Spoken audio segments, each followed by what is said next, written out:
여러분 안녕하십니까? 2023년 7월 20일을 맞아서 사도행전 13장 1절로 12절의 말씀을 가지고 하나님의 은혜를 나누겠습니다. 제가 1절로 3절 봉독합니다. 안디옥 교회의 선지자들과 교사들이 있으니 곧 바나바와 니게르라 하는 시므온과 구레네 사람 루기오와 분봉왕 헤롯의 젖동생 마나엔과 및 사울이라. 주를 섬겨 금식할 때 성령이 이르시되 내가 불러 시키는 일을 위하여 바나바와 사울을 따로 세우라 하시니 이에 금식하며 기도하고 두 사람에게 안수하여 보내니라. 아멘. 이어지는 말씀은 말씀 내용 가운데서 함께 다루도록 하겠습니다. 오늘 본문의 말씀의 제목을 안디옥 교회가 보여주는 선교사 파송과 선교지 사역이라고 이렇게 정했습니다. 조금 더 구체적으로 말한다면 선교사는 어떻게 파송되며 또 어떻게 선교지에서 사역해야 되는가 하는 그러한 주제를 다루려고 합니다. 이 사도행전의 저자 누가는 예루살렘 교회보다 뒤늦게 세워졌지만은 세계 선교의 산수리요 모태가 된 이방의 도시 수리아 안디옥 교회를 아주 비중 있게 다루고 있습니다. 여러분 그렇지 않겠습니까? 예루살렘 교회를 대신하여 이방인 교회 안디옥 교회가 최초의 해외 선교사, 세계 선교사를 파송하게 되어지고 세계 선교의 그 산실 역할을 하니까 대단히 비중 있는 교회가 되는 것이죠. 왜 주님께서 이 교회를 주목하시게 사용했을까요? 이 교회 안에 그 여러 가지 그렇게 쓰임 받을 내용들이 있지요. 첫 번째로는 그들이 유대인들에게만 이 복음을 전한 것이 아니고 헬라인들, 이방인들에게 복음을 전하면서 이 복음이 유대와 사마리아 지경을 벗어나 땅끝까지 나아가게 하는 발판을 마련하고 있다는 것이거든요. 두 번째는요, 오늘 본문의 말씀을 보는 것처럼 이 교회의 영적 지도자들의 구성 분포가 아주 다양해요. 그러면서도 일치를 이루고 있어요. 오늘 이게 이 책의 저자 누가는 그렇게 말하고 있죠. 1절에서 안디옥 교회의 선지자들과 교사들이 있으니, 여기서 말하는 교사는 성경교사 또는 복음을 가르치는 교사로서 바나바와 사울을 말했고요. 또 선지자 3명을 이야기했죠. 그들의 이름도 나왔어요. 그러니까 니게르라 하는 시므온과 니게르라 하는 말은 피부가 흑인이었던 것 같아요. 그러면서도 또 서로 다양성 가운데 일치를 이루는 것이죠. 또 여기 보니까 구레네 사람 루기오와 어떤 주석가들은 이 루기오가 바로 누가가 아니겠는가 그렇게 말하는 분도 있어요. 그런 것들은 우리가 생략하기로 하고, 세 번째 선지자의 무리 가운데 들어가는 또 한 사람이 아주 특이해요. 누군가 하면요, 헤롯의 젖동생 마나엔이라 그랬어요. 마나엔. 저는 여기 헤롯의 젖동생이라는 말에서 상당히 좀 비중 있게 생각해 보게 돼요. 우리가 아는 대로 이 헤롯이 누굽니까? 이 헤롯은 헤롯 대제의 아들들에 의해서 당시 유대 나라가 이렇게 분봉왕 체제로 이렇게 다스려지지 않았습니까? 그 중에 한 아들이 헤롯 안티파스인데 갈릴리와 유대 베니게 지방을 다스렸지 않습니까? 이 헤롯 안티파스의 동생이란 말이죠. 그런데 이 헤롯 안티파스는 얼마나 악랄한 사람이었습니까? 우리가 아는 대로 그는 BC 4년부터 AD 39년까지 갈릴리와 베레아 지역을 다스렸는데요. 바로 이 사람이 후에 세례 요한을 칼로 참수하여 죽이게 되고요.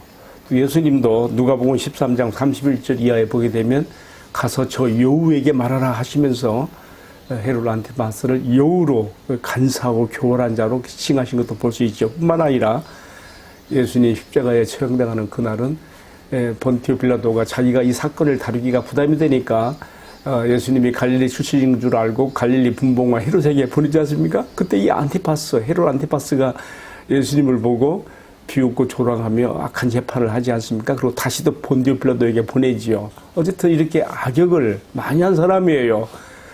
그런데 한 배에서 나온 동생, 여기 나오니까 마나엔, 헤롯 마나엔이라는 사람은 어쩌면 이렇게 자기 형과 극과 극의 차이처럼 하나님 백성들과 함께 고난을 받으며 초기교회가 그 고통 가운데 있을 때에 초기교회 성도들과 함께 그의 생을 보내며 얼마나 하나님 앞에 또 깊이 경건하게 삶을 드렸는지 선지자 중에 한 사람으로서 거기에 있는지 그의 형 헤롯 안티파스와 그 동생 헤롯 마나엔을 비교해 보면서 하나님의 그 인도하심과 섭리는 참 놀라웠다. 그의 주권은 정말 측량할 수 없는 깊이를 가지고 있다 생각해 보게 되는 것이죠. 자, 오늘 말씀에서 가장 중요한 것은요, 이처럼 바나바와 사울, 복음 말 성경의 교사들이죠. 또 3명의 선지자들이 깊이 기도했다 그랬어요. 뭔가 성령께서 이 교회를 통해서 하고자 하신 일이 있는데 그것이 무엇인가? 뭔가 간절한 소원을 갖게 되어지고 그들은 기도하게 되는데 금식으로까지 들어갑니다. 금식하며 주를 섬겨 기도할 때 그랬거든요.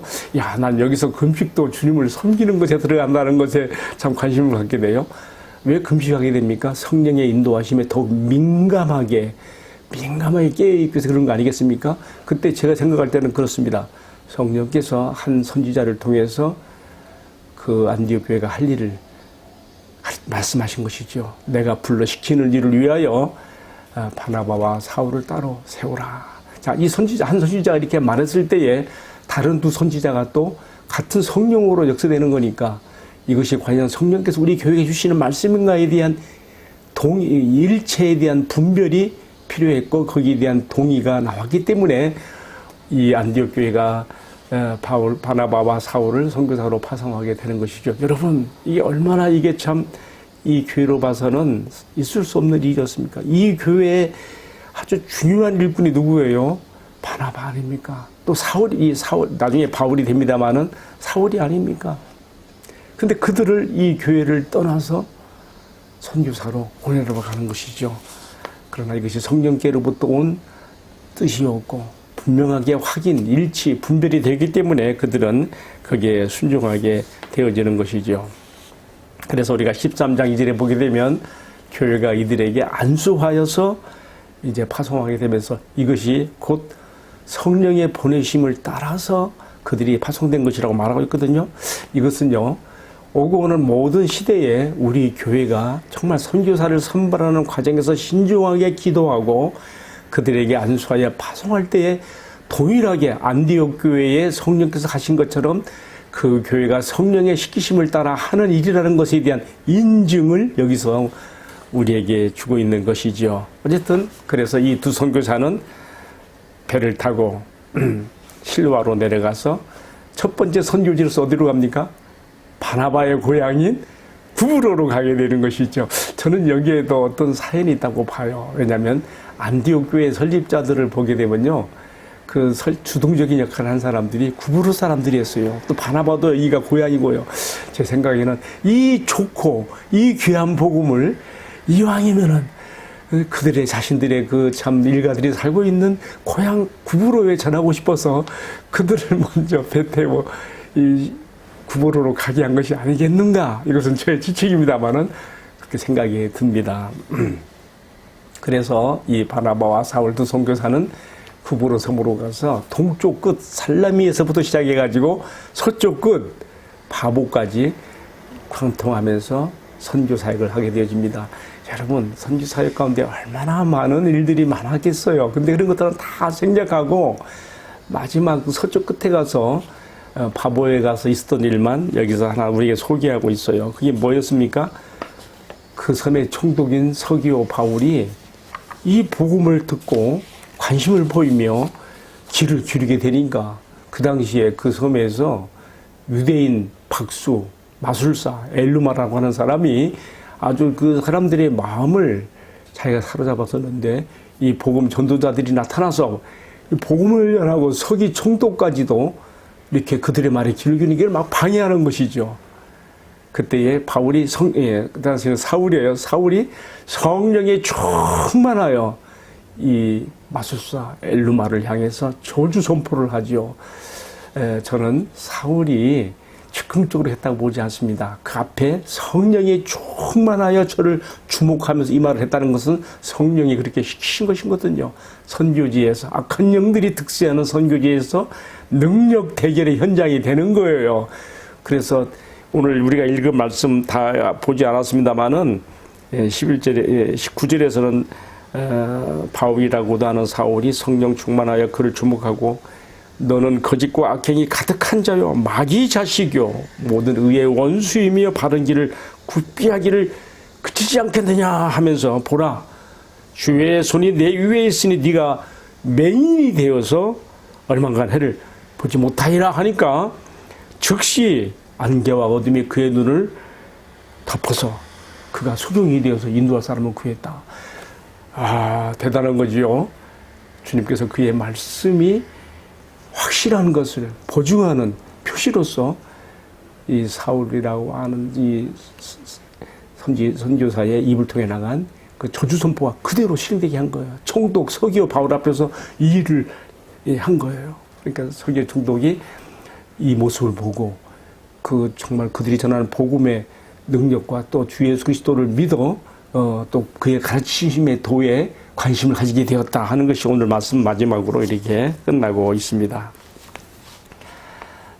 선교사는 어떻게 파송이 되어지며 또 그들은 선교지에서 어떻게 사역하게 되어지는가에 대해서 제가 지금 말씀을 나누는 가운데 오늘의 본문의 말씀을 대략 이렇게 함께 생각하면서 정리를 해보았습니다.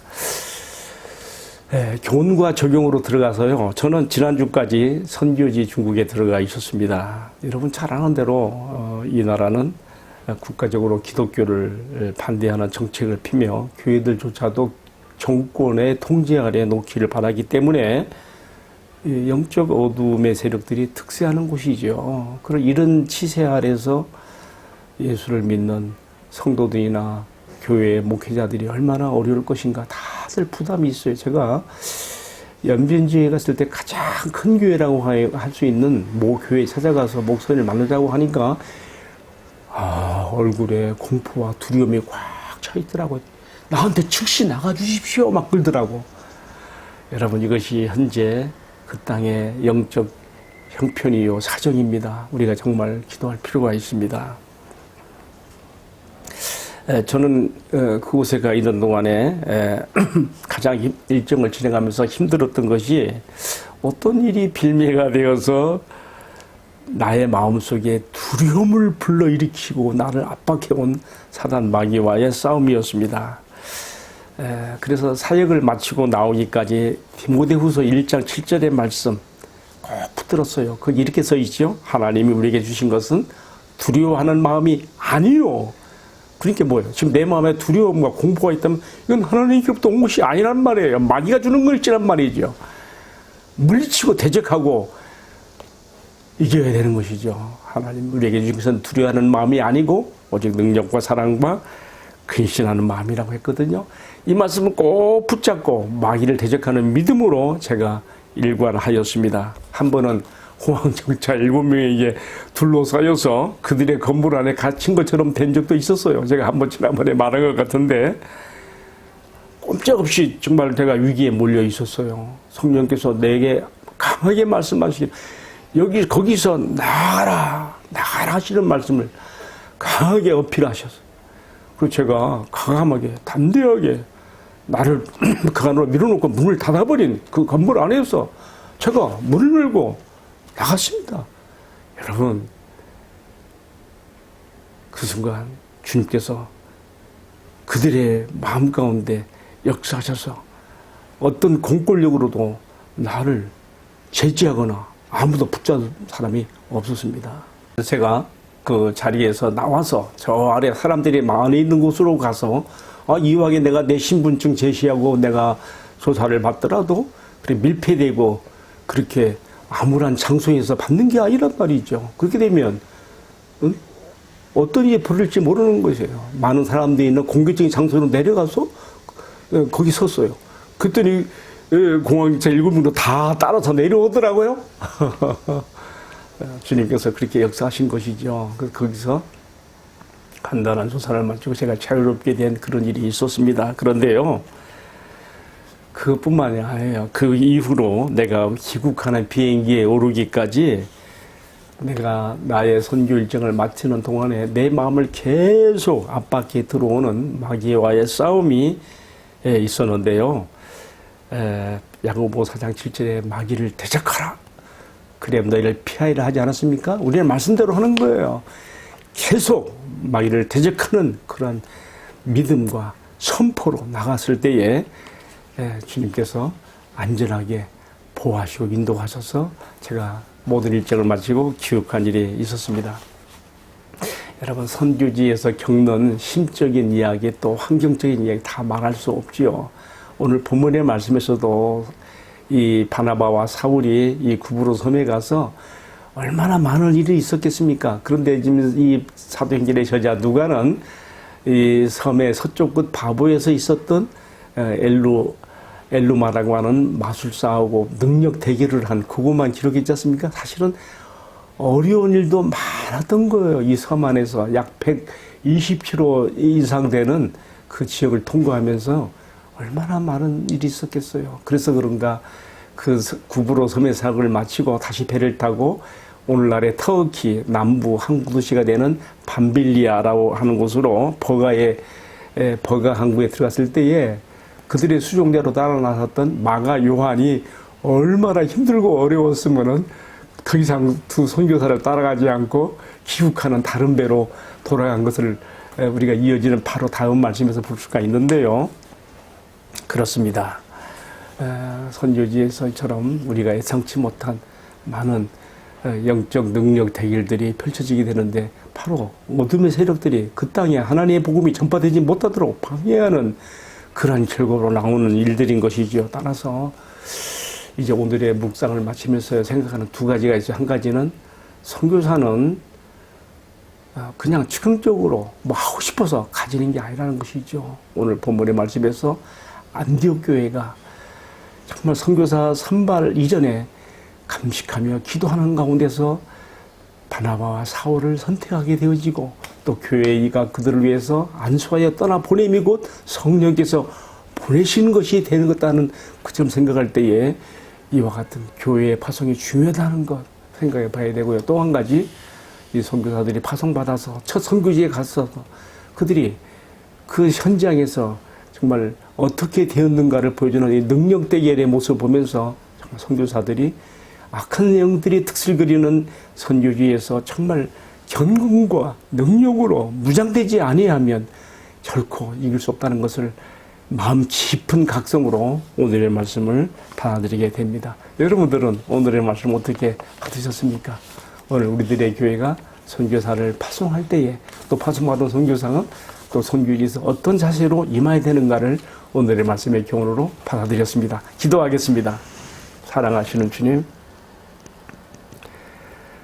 오늘 안디옥 교회의 첫 번째 선교사 파송의 그 말씀을 통해서 오늘 우리들의 교회가 어떻게 선교사를 파송하며 또 선교사들은 선교지에서 어떤 자세로 선교 사역을 해야 되는가를 배웠습니다. 말씀이 가르쳐 주는 대로 따라서 이 땅에 우리 하나님의 나라와 복음을 위하여 쓰임받는 우리들의 교회와 선교사들이 되도록 축복해 주옵소서. 이 모든 말씀을 우리 주님 예수 그리스도의 이름으로 기도하옵나이다. 아멘. 예, 감사합니다.